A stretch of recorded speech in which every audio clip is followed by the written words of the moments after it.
السلام عليكم دكيري دك صبوات دك شكوريناتات حقيناتات بحقي بوليتيكا او كان ينقر بروبلم كله خيل نقرا بوليتيكا بيرفكت بحقي صنعاتنا سريح الفرغان لعل قبروا كي جمركم كلكم لايك قبروا شير دباكم دكيري ايتهموا دكيري كي جمروا وسكي بلس تحت حيلو بتاع امبورتانس هنا ورا ما حرنيا لو كاو قتلنا مالتي بولو معنت دمنكو حقوسنا صبورلو وس كيبلس تواساوشو وس كيبلس تقلبيتو كي تهرمس بموسات راح تصديفو تمسبات هرايلوني نسمع بلو بزي دلونا لنكنا نايلو معالتي وريت ስራቅ እዝ ስር ከነበሩ የአማራ ተወላጅ የሰራዊቱ አባላት መካከል 85 በመቶ የሚሆኑት በተለያዩ ምክንያቶች መክዳታቸው ተገለጸ። 85 ካሚቲ እቲ ሰራዊት ዝብሎ ለኢትዮጵያ ስኒ ከምዝ ክሕድ ዘሎ ተገሊጽሎ 85 ካሚቲ ካን ዩ ኢማጂን ዘመናዊ ታንክና ድሮን ታጥቀን ክላሽ በያዘም የጽንፈኛው ኃይል ተደጋጋሚ ጥቃት እንዴት ይደርስብናል ሲሉም የምስራቅ እዝ ዋና አዛዥ ሌተናል ጀነራል ማመር ተሰማ መናገራቸውን የደረሰን መረጃ አመልክቷል። አዚዩ እንዳንጠርጠር ጀነራል እዚ ተዛሪብሎ ሐላፋዩ ናይ ምስራቅ ዶ ናይ ገለ ዝበሃል ሕራይዶ እዚ ኩሉ ታንክታት ሒዝና ድሮናት ሒዝና እስከመይ ገይሮም እዮም ብካላሽንኮፍ ስዑና ዘሎ ከተለያዩ ወታደራዊ ማሰልጠኛ ካምፖች የተወጣጡ የምስራቅ እዝ ወታደራዊ አመራሮች ሰሞኑን ባደረጉት ግምገማ የመከላከያ ሰራዊቱ የመዋጋት ሞራሉና አቅሙ መዳከሙን በተመለከተ በሰፊው መነጋገራቸው ታውቋል። በግምገማው መድረክ ላይ የተገኙት የምስራቅ እዝ አዛዥ ሌተናል ጀነራል ማመር ተሰማ ቁጣ በተቀላቀለበት ንግግር ዘመኑ የፈጠራቸውን ውድና ዘመናዊ የጦር መሳሪያዎች ታጥቀናል፣ ነገር ግን ድሽቃና ብሬን የዘለለ መሳሪያ ባልታጠቀ የጽንፈኛው ኃይል ከባድ ኪሳራ እየደረሰብን ነው ማለታቸው ተሰምቷል። በመድረኩ ላይ የአማራ ተወላጅ የሰራዊቱ አባላት በከፍተኛ ቁጥር መክዳታቸውንና 85 በመቶ የሚሆኑት ከነትጥቃቸው መጥፋታቸውን የሚገልጽ ሪፖርት ቀርቧል። 85 ካሚቲ እቲ አምሃሩ አፍቲ ኢትዮጵያ አርሚ ዘሎ አምሃሩ አምሊጦባል ብሬከር እጅ ሰብአይ ዝታይ ብሎ ዘሎ كجمجم كله نايت زلو كنتات نايتيبيا أرمي نايت زلو سبباتات مورال يلن توتدك واقع أخلني مورال يلن من تاي مورال زي فتحونت يلن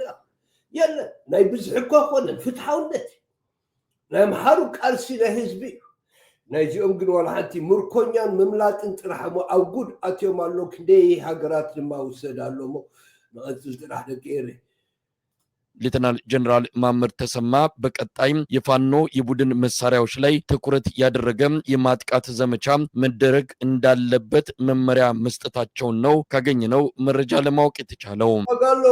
በቃ ረፍ አብኳኮ ተሳይርካ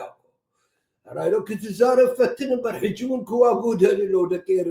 በባህደክ ሰባዲስ አበባ በሮሮ ዘብሎ ማለት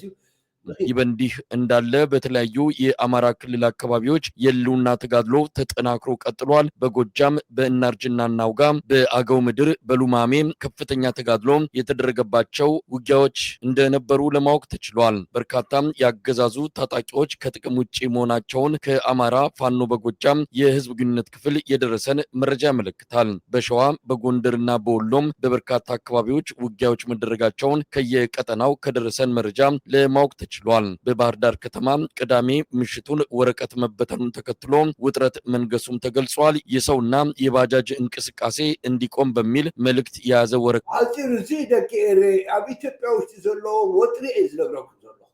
ህራይዶኒ ንምንታይ አኻ ዝተምፀኽቱ ንትኸሉ ንዓይዚ ይጠቕመን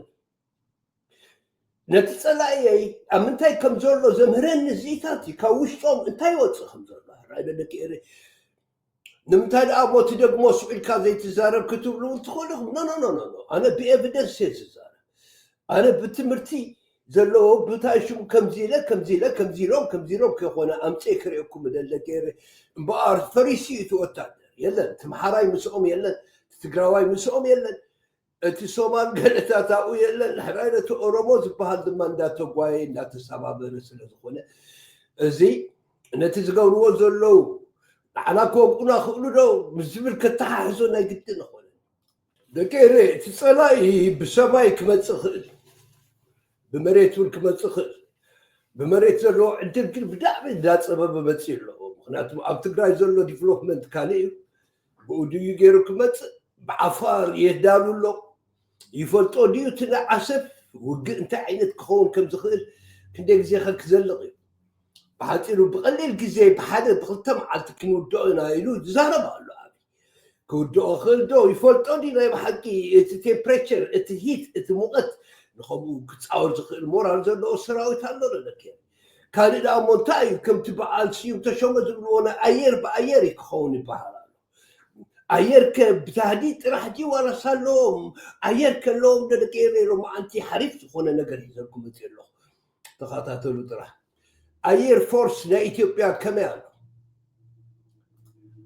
የኢትዮጵያ አየር ኃይል ካለፉት ሁለት መንግስታት ዘመናት በከፋ ሁኔታ የተዳከመበት ጊዜ ላይ እንደሚገኝ ተገለጸ። አቅምና ብቃት ያላቸው አብዛኞቹ አብራሪዎችና የቴክኒክ ባለሙያዎች በማንነታቸው በመታገዳቸውና በመባረራቸው ምክንያት አየር ኃይሉ በከፍተኛ ደረጃ ተዳክሞ ያለበት ቁመና ላይ እንደሚገኝ ነው የአንከር ሚዲያ ምንጮች ካደረሱን መረጃ ለማወቅ የተቻለው። እጥቂት አጥቆም ሆኖ قدفو تي درون سرحي زبلو مو قدفو هم عينة تمرتي هاي سكول كمهر زي خلال هاجرسي درون كسرح قدفو كقد أعطم وقل يوم بسو ولا عندي كم زي ربيزا متسو مو تخطاتي الكاب قالت أعطعت بلو هنا مو درونات قز أبيالو تدرون بودي كتكب أم تقر أم تناي تقر وقع زقورو نقر بزوح نقر تغيموي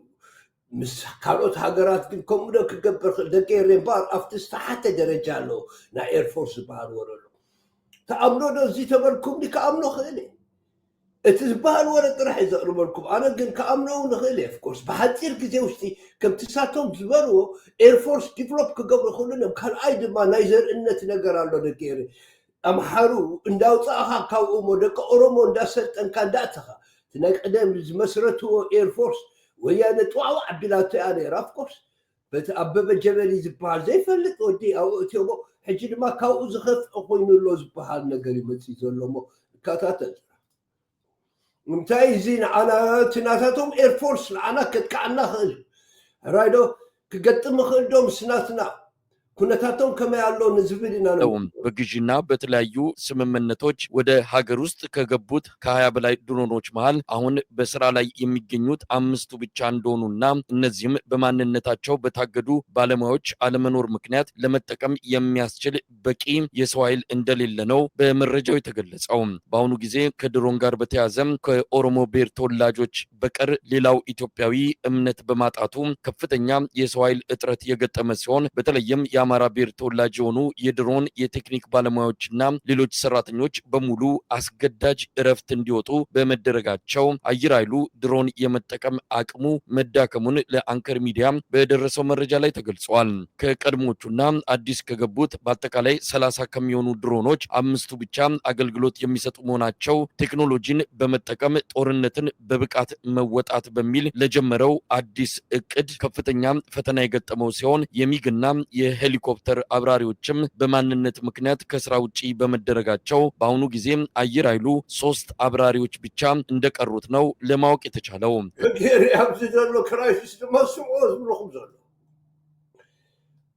እስራ ዝኾና ድሮናት ገዚኦም ሸሚቶም ይብለኩም ኣሎ ዝወረዚ ካብኣቶም ግን 5 ጥራሕን ኣብ ስራሕ ዝውዕላ ዘለዋ እዩ ተን 15 ኣብ ምንታይ ከም ዘለዋ ኣሎ ተን 5 ጥራሕን ኣብ ስራሕ ዝውዕላ ዘለዋ እዩ ሕጂ ማን ፓወር ሾርቴጅ ኣሎ ናይ ቴክኒሽያንስ ናይ ፈላጣት ሕፅረት ኣሎ ብለኩም ኣሎ ሕራይዶ ስለዚ ነቶም ኣምሓሩ ድማ ኣብኡ ዝነበሩ ፍቲ ኤርፎርስ ዝነበሩ በስገዳጅ ዕረፍቲ ውሰዱ ኢሎሞም ኣሎ ብኦሮሞ ጥራሕ ክሰርሕዎ እዩ ዝብለኩም ዘሎ ስለዚ ካብቶም ኣብረርቲ ውንስኒ 3 ጥራሕ እዮም ዘለዎ ይብለኩም ከብሩ ዝኽእሉ ማለት እዩ እቲ ድሮን ኦፍኮርስ ኣይተብሮን ካብ በዓላተን እየን ዝገብሮ ኣብኡ እውን ሕፅረታት ኣሎ ምክንያቱም ካብ እስራር ዝገዝኦስ حمشت راح تقوم له لكم معت مساريا قنيتوا له معت مساريا بمنتهى يأتوا له بكارغو يأتوا له لكيري مخناته بمركب كتابة من يخالون إنيمور إتن استوسدا مراخب ستحيزن زلوا هذا مكسب حجي مس إيرترا زلوا سلازي بتعمي كبر بزخونه مقدي بأيريا يمالانسا له معلتاوي سؤالي زمالانس له أرياتات دو كلمة زي تعيش مزدلي وعقوتات مالتي نخيت راح إير فورس بار أمامنا له زنبرئيو أو كبزا عينت كلتات تركب ከሶስቱ አብራሪዎች አንደኛው ዋና አዛዡ ሌተናል ጀነራል ይልማ መርዳሳ መሆናቸውና እሳቸውም ከጤና ጋር በተያያዘ ግዳጅ ለመቀበል እንደማይችሉ ነው የተመለከተው። እዚት ናይ ኤር ፎርስ ኃላፊኦም ካብቶም ዘብሩ ሰለስተ ስሊ ዘብሩ ኦኬ ፓይለትስ ናይ ኤር ፎርስ ፓይለትስ ስሊ ሓዲኡ እዚ ድማ ብሕማም ተታሒዙሎ ለኩም ኣሎ ካልእ ድማ ካልእ ኢሹስ ድማ ኣሎ ብኮራፕሽን ብሙስነት ጀነራል ይልማ መርዳሳ ከጤና ችግር ከብቃት ማነስና ከሙስና ጋር ተያይዞ ብቻቸውን አየር ኃይሉን መምራት አይችሉም በሚል ተገምግመው አብዛኛውን የኦፕሬሽን የመሪነት ኃላፊነት ለሌተናል ጀነራል ሹማ አብደታ መሰጠቱ ባርዚት ሰብአይ ተኻልአይ ቆጢሮም ዘሎ ደቀረ ብቃት የብሉን ብዙ እትናታቶም ኤርፎርስ መራሕሲኒ እትካብቶም ሰለስተ ሓደ ሱይዝ ززور زبلو نوعو بقعت يلن حد ما كورابتي تمالت كورابت مالت مسنيا رايلو برشونا قلمنا سلازي ابرسي لايت عنا قداي كالاي جيرومولو كالاي سبا جيرومولو نتسنا امراوي كنات بحدش اقراربان فطراو نت يمكن عوتو لي قبا دقي حلناوي نخي هلونا مالتي نخي نقصد رحمتكم زلو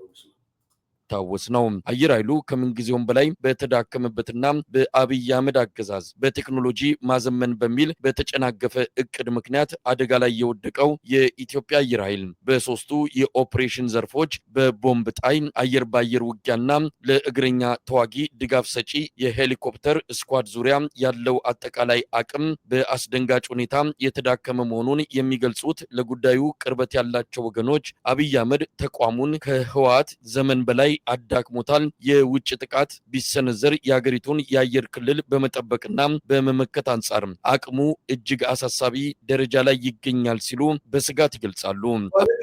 ሁሉ ነገር ብዝብዝን ኤርፎርስ ዓላማ በመውቃዕ ነገራት በምሽፋን ይሁን በገለመለ ናታቶም ስራሕ ኤንወይ አነ ናታቶም አዘይ ክፈልጦ ይኽእል በሁሉ ነገር ተዳኺሙ ይዘሎ ይዝበኩ ሁሉ ነገር አብይ አህመድ አየር ኃይሉ በታሪክ አዲስ ምዕራፍ ውስጥ መግባቱን በቴክኖሎጂ መዘመኑን ጦርነትን በብቃት መጨረስ ብቻ ሳይሆን ጦርነትን ማስቀረት አቅም ላይ ደርሷል በሚል በየጊዜው የሚናገረው ከፕሮፓጋንዳ ያላለፈ እንደሆነና ሀገሪቱ ከአየር ኃይል አንጻር በጽኑ ችግር ላይ እንደምትገኝ ነው የደረሰን መረጃ የሚያመለክተው። ከረና ዝሰብአይ ዝንተዳውግ ጀሚሩሞ ምስናትና ኤርፎርስ ገገጥም ተቆይ ወላክ كمجرو كالي وتناتهم ناتنا of course من قستنا كل نجار له فلتويت information إذا قرب دماغ كل حاف أنا حيزنا هنا إنه الوتادر زي والكوا جاز زي دخل وتادر أنت يقبر له في عصب إيرياتا تايك تقرني دحرنا زيوم أمينو دماغ مت تخوينو زيوم يخلونه تطورنت دكيري اتزلوا خناتات كريونا جدا سلازخونه نزيتات رايدوني نكاتاتو بتاع حريف ورثات حيزه متير له خلو معتي كان دمالو سلازي نقتلت راح نغير. So you have type 2 diabetes and you've heard from a friend or family. ወደ ኤርትራ ድንበር አካባቢ እያስጠጋ መሆኑ ተገለጸ። ሰሞኑን ወደ አፋር ክልል ማጓጓዙን ያገኘነው መረጃ ያመለክታል። በሁለቱ ሀገራት መሃል ጦርነት ሊፈነዳ ይችላል የሚለው ስጋት በሰፊው እየተነሳ ባለበት በዚህ ወቅት የአብይ አህመድ አገዛዝ በተለያዩ ከኤርትራ ጋር በሚዋሰኑ የድንበር አካባቢዎች ሰራዊቱን እያስጠጋ እንደሆነ ይነገራል። አብይ አህመድ ከኤርትራ ጋር የሚደረገው ጦርነት ከአንድ ቀን በላይ አይወስድም ማለቱም ተመልክቷል። በአንድ ቀን ውስጥ አስመራ እንገባለን ማለቱም በመጥቀስ የአንከር ሚዲያ ምንጮች ያደረሱን መረጃ ያመለክታል። አስመራ ካቱ ደለ በሐደ ማለት አነ ኮስ ገርመን ታም ከገውር ስመራት ወያነው ከቡደን አበስመራስ ሰላም ኮፊሎም ክነብሩ ማለት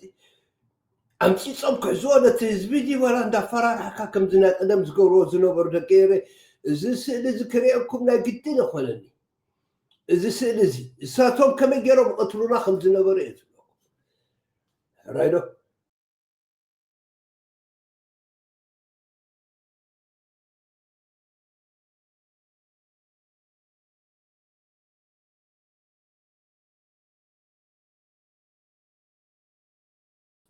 تاريخنا يفلطوا اليوم زملكم كبو مخناتكم يفلطوا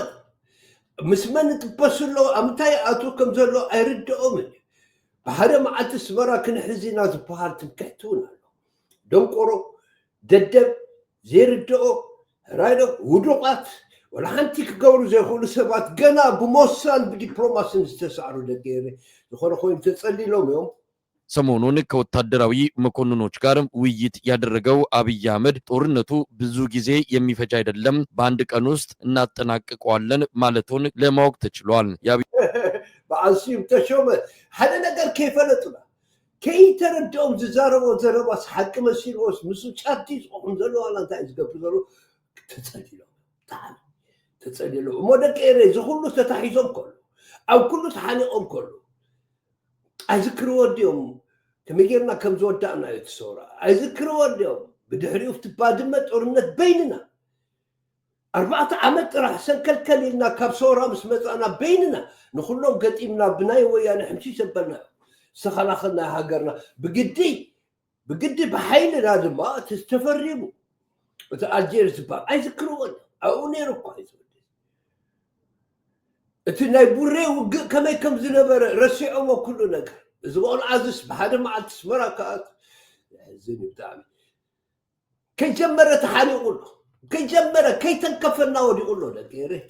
አብይ አህመድ አገዛዝ በኤርትራ አዋሳኝ በሆኑ አካባቢዎች ወታደራዊ እንቅስቃሴዎች ማድረግ መጀመሩን በተለይም በአፋር ቀጠና ሜካናይዝድ እዞቹን ማስጠጋቱን ለማወቅ የተቻለ ሲሆን ከተለያዩ ሀገራት በከፍተኛ የውጭ ምንዛሪ የተገዙ መሳሪያዎች በቦሌ አውሮፕላን ማረፊያ በየቀኑ ምሽት ላይ እየተራገፉ መሆናቸውም ተመልክቷል። ባለፈው ህዳር ወር በአዘርባይጃን መርከቦች ተጭነው ወደ ጅቡቲ ወደብ እያመሩ የነበሩ የአብይ አህመድ የጦር መሳሪያዎች በኤርትራ መንግስት ከተያዙና ከተወረሱ ወዲህ የመርከብ አማራጭን የተወው የአብይ አህመድ አገዛዝ በካርጎ አውሮፕላን በልዩ ትዕዛዝ የጦር መሳሪያዎችን ወደ ኢትዮጵያ እያስገባ መሆኑን ነው።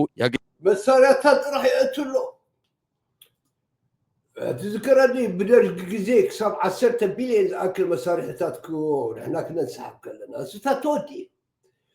زين كلنا ابينا كم زاتوا ما فولتي كو حتى بلدك شعبيه والفلونا مسارح لكم قالوا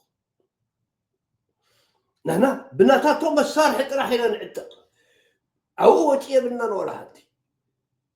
هجوا انت هون كم صاركم كان نقرات بدرونات سريح لو مسارح كله يسرح يمصا يطرح أما قبي تخون طرح كان ينقري تماهرنا إنا تتبع يزبلكم كيد قل كيد أمصا يطرح مع سخاف واحد تبلقن كان ينقري ገኘነው መረጃ የሚያመለክተው ኤርትራ በቁጥጥሯ ስር ያደረገቻቸውን መርከቦች በተመለከተ እስካሁን በይፋ የሰጠችው መግለጫ የለም። የጦር መሳሪያዎቹንና የመርከቦቹን ሰራተኞች አሁንም ድረስ በቁጥጥሯ ስር አድርጋ እንደምትገኝ መረጃዎች ያመለክታሉ። የአብይ አህመድ የጦር መሳሪያዎችን የወረሰችው ኤርትራ በተለይ ድሮኖቹን ለመጠቀም ልምምድ እያደረገች መሆኗን ነው ለአንከር ሚዲያ በደረሰ መረጃ ላይ ተመለከተው። صوص دا مراقب أبيكم زعتوا فلتن سبيل قلت عشيقنا له أكساري ثم ستحجز تتأثروا دما تأثروا بعد أو تنزلنا برمعات مسار حتى درونات جيني ولخم له كم زساتهم زرخوا وتوريز لكم إرترا ورينا توس تسلتنا لله أوريدي تلام من الله لكم قالوا أبيتش تتصلي له دما بخالط بمرخط قد يفوس بأوروبلانات يمسأنا له ما بدي سبب معت مسار يمسأله نافت عفار واسكبل ديو أهلنك واسن دحري له قل كلنا قريفون كم صغير فولت دقير أنا خو مسيدي سمعني نخيت ሰሞኑን በአሰብ አካባቢ የኤርትራ ድሮኖች ልምምድ ሲያደርጉ እንደነበረም ተገልጿል። ይህ በእንዲህ እንዳለ ኤርትራና ግብጽ በባህር ላይ የጦር ኃይል ልምምድ ለማድረግ ስምምነት መፈራረማቸው ታውቋል። ባለፈው ሳምንት አስመራ ያቀኑት የግብጹ የውጭ ጉዳይ ሚኒስቴር በጋራ ልምምዱ ላይ ያተኮረ ውይይት ከኤርትራ ባለስልጣናት ጋር ማድረጋቸው ታውቋል። የጋራ ልምምዱ ኤርትራ ከአብይ አህመድ አገዛዝ ጋር ከገባችበት የጦርነት ፍጥጫ ጋር የተያያዘ ስለመሆኑ የታወቀ ነገር የለም። ሶማሊያ፣ ግብጽና ኤርትራ የሶስትዮሽ ጥምረት ስምምነትም በአፍሪካ ቀንድ እየተስተዋለ ካለው ውጥረት በመነሳት የምስራቅ ኢትዮጵያ አካባቢ የተለያዩ ወታደራዊ ክስተቶች የታዩበት መሆኑም ነው መረጃዎች የሚያመለክቱት። በኢትዮጵያና በኤርትራ መሃል ጦርነት ቢከፈት የሁለቱ ሀገራት ጦርነት ከመሆን ይልቅ ቀጠናዊ ቅርጽ ሊይዝ እንደሚችልም ወታደራዊና የፖለቲካ ተንታኞች በመግለጽ ላይ ናቸው።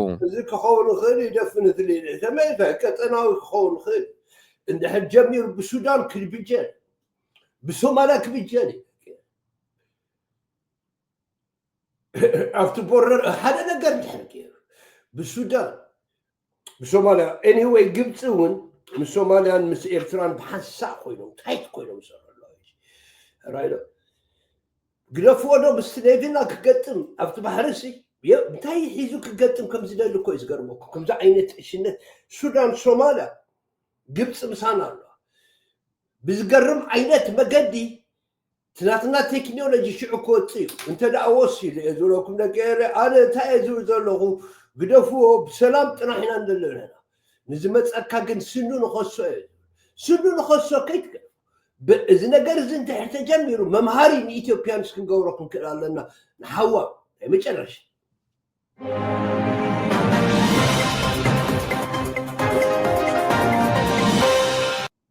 Meeting fatigue? You're not alone. Right now, employees everywhere. Bahrain Ethiopia did Orobo. I kush empire did the Rally can Mahijis of the Serhel Kumnera, work is a Rafalo Ethiopia Tavai. Natum Zambruhom Emirates Baharu, Arab Emirates Galas Baharu. أبعتهم الشيء زلوا ورقي بالله مسوم لكيري غاز راح يزلوا بنزينا يزلوا راني السودان ما كنت حلوه نزل انا بصنح نقل له سلازي ورقت راح يمزكو زلوا ورقت راح يمزخونه بوتا سلازي تو ورقي كابي بيت منقص نايم حرا ناي هاي السلاسي كدي عينت ورقتات زنبرس 470 ديو قال كيلوتات أوتيناس نبكاتينا يرو كم زي مرسوق الفلوتي حتى تسوون أي نبر إثيوبيانس تبروبلم محل بزوج شقص لازلهم حدا نقدر ما يرسعوا هججن زوات أول رأي ولا كير نخلنا الشيطان بوي مسار حتى تجزز نخل تاريخهم كله يعني هو يزم لكم زلوا سبايسي إثيوبيانس رخيوه وزلوا قد أبزد مصر መንግስት ተከማችቶ የቆየው ወርቅ በ1 ቢሊዮን ዶላር መሸጡ ታወቀ። አሁን በቤተ መንግስቱ ተደርድረው ለይታ የቀረቡት በወርቅ ቅብ የተሰሩ መሆናቸውን ለአንከር ሚዲያ በደረሰ መረጃ ላይ ተመልክቷል። ወደዚህ በጣም ቀጣፊ ደቂረ ታይዙለኩም ዘሎ በ1 ቢሊዮን ቅርሽ ሸይጥወሎ ትናይ ከናይ ጃንሆይ ወያነ ከማን ዘይደፈረተ ወርቅታት ራይ በ1 ቢሊዮን ዩኤስ ዶላር ሸይጥወሎ ራይ هجسو أبانكا ميتا يتزاري حساوي of course تفلطوه أبانكا يلا كلام عليه تاجروا جن مانكاتا دوز بياتيتا دوز شتو سني gold plated مالت فلطنيهم نايورك زمسل تقويو نحسوت نا artificial أمتي سكوفا بيليري أو ماله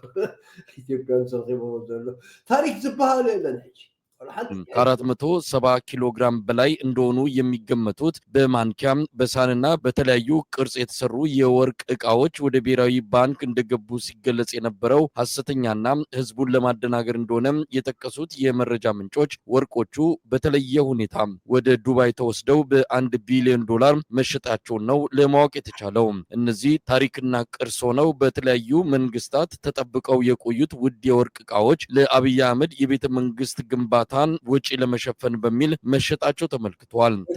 እዚህ ስራው ዘሎ ፓላሶ ባሉ ቢሊዮናት ቁጥር ነዚህ ሸጥካ إذا تاي نعم حاروز أكواي ونحنا أورومينا أقد سنة نتتاريكم فحتي إثيوبيا تاريخ كله جفتات كلمات جانو يستقبلوا أو تقميتوا زنبا مخنياتهم هذا بريزيدنت كوهاو كله هذا رجاله كم قال هاجر توهيبا مالتي يقمتس ناتو كقورة خلين يقمت مو تاريخ كوين حالف أبزقن اتخلوا تأكيو زنبا الدعوة بتاريخ تفرس على إثيوبيا قبل عليو يزولوكم زلوك أنا يتاي منيو عصب أمتيو مو ኢትዮጵያን እስከገብር ለቀረ ንስማጥራ ተመሳሳይ የሆኑ ፌክ የወርቅ ቅብ እቃዎችን በመተካት ህዝብን እያደናገረም ታሪክን እያጠፋ ያለው የአብይ አህመድ አገዛዝ የሀገሪቱን ቋሚ ሀብቶች እያወጣ በመሸጥ ላይ መሆኑም ተገልጿል። ወደ ብሔራዊ ባንክ የገባም 1 ኪሎ ግራም ወርቅ እንደሌለም በሙሉ ወደ ዱባይ እየተወሰደ እንደሚሸጥ የጠቀሱት የመረጃ ምንጮች በተለይ ከቤተ መንግስቱ የተወሰዱት ወርቆች በሙሉ የተሸጡበትን ሂደት የአሜሪካ መንግስት ጭምር በቅርበት ሲከታተል እንደነበረና መረጃውም እንዳለው ገልጸዋል። የወርቁ ብዛት ለጻዓዱ እዚህ በጣም ኢምፖርታንት ታሪክ ስለዝሆነ ቅርስ ስለዝሆነ እጅን ምሳሌ ሀገርና ዘሎ ቅርስታት እዚህ ቢልዲንግ ጋር ተፍርስ አይትኸልል ዓለም ለዓለም ይስ ዓለም ስለዚህ ደሎ ሀብት ስለዝሆነ ራይዶኒ 470 ኪሎታት ተረኺቡ ተባሂሉ ነይሩ رايدو هذا كيلو خمان ايتقمت نفط بانك لكم الله سؤالي شويدو استطرح خلت كاب تقراي سو سيدك دايم زولو 8 كنتال دي كده السوتات كلهم ناب دبي داخل عم سردي عم جبوهم يوم زغورو زولو مو نقصل طرح لكيره ذات ወደ 5 ኩንታል ይደርሳል ቢባልም ማላ አሜሪካን ስፈልጥዎ ማለትይ ናይ ታሪክ ስለዝኾነ ካታተሉ ዚታቲዝ ብለኩም ዘሎ እቲ ወረ ጥራሕ ይዝነብረኩም ዘሎ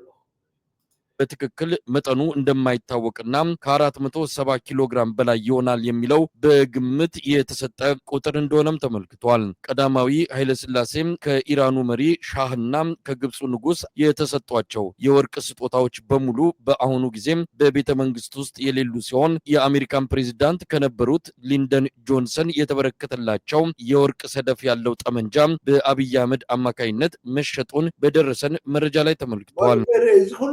هو يستوى رايدو كبعال ليندن بي جانسون نا امريكا قال نا نا ايران زنبر نبوش شاه ورقتات يوم ساتهم زلو اوف كورس نا ينقستات قال كله سيدو يلا تاريخ يلا تقلا كم زغيروم يوم زطفوا زلو ኢትዮጵያ عسب በቀዳማዊ ኃይለ ሥላሴ ዘመን ከተለያዩ ታዋቂና ታላላቅ ሰዎች የተበረከቱ ውድ ዋጋ የሚያወጡ ስዕሎችንም በተመለከተ አቶ መለስ ዜናዊ ሲሞቱ ወይዘሮ አዜብ መስፍን የተወሰኑትን ከቤተ መንግስቱ ማውጣታቸውና ምናልባትም በሽያጭ ወደ ሌላ ሀገር እንዲሻገሩ መደረጉን ነገር ግን አብይ አህመድ ሁሉንም ስዕሎችና ጌጣጌጦች በመሸጥ ቤተ መንግስቱን ባዶ እንዳስቀረ ነው ለማወቅ የተቻለው። አብይ አህመድ ከትግራይና ከተለያዩ የኢትዮጵያ አካባቢዎች የሚመረቱ ወርቆችን ወደ ብሔራዊ ባንክ ሳያስገባም በቀጥታ ወደ ተባበሩት አረብ ኤሚሬትስ እንደሚልካቸውና በአቡዳቢ ብቻ 13 ቶን ወርቅ በተለየ ሁኔታ ተከማችቶ እንደሚገኝ ተገልጿል። አብይ አህመድ ለዚህ የወርቅ ንግድ በሚል በአቡዳቢ በተለየ ሁኔታ የተከፈተ የባንክ አካውንት እንዳለውም ተመልክቷል። ከብሔራዊ ባንክ አካባቢ የሚወጡ መረጃዎች እንደሚያመለክቱትም የባንኩ 2.5 ቢሊዮን ዶላር የሚያወጣ ወርቅ የት እንደገባ አይታወቅም። ስለዚህ ትልቅ የሀገር ሀብት መረጃው ያላቸው አብይ አህመድና የብሔራዊ ባንክ ገዢ አቶ ማሞ ምህረቱ ብቻ መሆናቸውን ነው ለአንከር ሚዲያ በደረሰው መረጃ ላይ ተመለከተው። እዚያው ክልተ ጥራህ ምስወጡ እንታይ ከብዛቱ ወርቅ ራይሎ 13,000 ቶን ብለኩም 13 ቶን ብለኩም ሓደ 1,000 ኪሎ ግራም ይመስለኝ። ስለዚህ 13,000 ኪሎ ግራማት imagine 100 كيلو جرام حدا كنتال بهال حدا شيء كيلو جرام دما 10 كنتال بهال ابزقد 13 طن حدا طن حدا شيء كيلو جرامات تبينكم 13 كيلو جرامات ورقتات ابي كبزاتو يلن تقلالا 5 بليون زقمت ورقتات تسرق له كاب اثيوبيا ولكم تدولات كاب تبايت متقلتات ابانكا كقمطو زقبوم እንዳሕለፉ ይወሎ ነተሰብኣይ ዝብለኩም ዘሎ መደቀረ ብከምዚ ዓይነት ንግምግሙና ኢሎም ማዓንቲ ግደፍዎ ደክዋጋ እስኒ ምስ ኤርትራ ሕራይ ወስክብል ክእል ግን ኢሚድየትሊ ከም ዝምሸሽ ፍሉጥ እዩ ኣብ ከምዚ ዓይነት ኩነታት ትርከብ ኣላ ኢትዮጵያ ሕራይ ዶ እንታይ ልኩም ኣዝየ መስፍን ብዙሕ ነገራት ወሲዳ ካብቲ ፓላሶ ናይ ጃኖ ስእልታት ዶ ገለመለ ተሸይጡ እዩ እሱታት ብዙሕ ነገር ይዘውፅእ ከም ትፈልጥዎ ካብኡ ንላዕሊ ዝግን ጥርሑ ትሪፍዎ ኣሎ ዋላ ሓንቲ ዝረኣይ ነገር የለን بورك بقى ملا استقبل قال ملا تاتحيس كامل تيخا قالوا مبالن بر حدا نقال لنا نروح مع الله ملا كيري بخمس فلا يكون سلازي اجوهم قصر كل نقال حارف يزولو اندا تخاطاتنا يوك كايدينا هرانا مسكوري زقورو على الدما كم تسالكم يا لايف ام انتي بتصحوا مالو تاع عينت رعدي او دما تخونتاتنا كونتاتهم كل مزنا الى مالتي لكيري الكسندر ايزاك عويتو والو سحن شعتميت سنت شعتن بدحريو رخيبات توزي يتفل تروفي ليفربول شعيرهم او حدا جول اتيو كلتنا حدا الكسندر ايزاك ودنا لما جمر او 5 شعتن عمدهم زولو اتاقانتو كم تسال كيروا بخمس عينات دما وحقوسنا دك ايرن قد ما يطرح كواليتي طرح زوت صار هاغاري ناتنا رايدني سرح سلام زفوتي املاخ دما سلاز بارخو حجي دما هاغرنا املاخ تبارخوكم زلو فلتي اي تسكفوا نرسخم طرح تفاعلوا بر راح تشجر يلن اندابلكم فلايكم بار دقيري لايف كقبري حاسا ما كم زيتات كقبري مو بتا كل ساعه تسمعوا موسيقى غيرك فلايكم لايك كبروا شير دما كبروا افالطوا عشاتات هيتكونوا دقيري كتامنا كلاتنا كتامنا مو تشاولا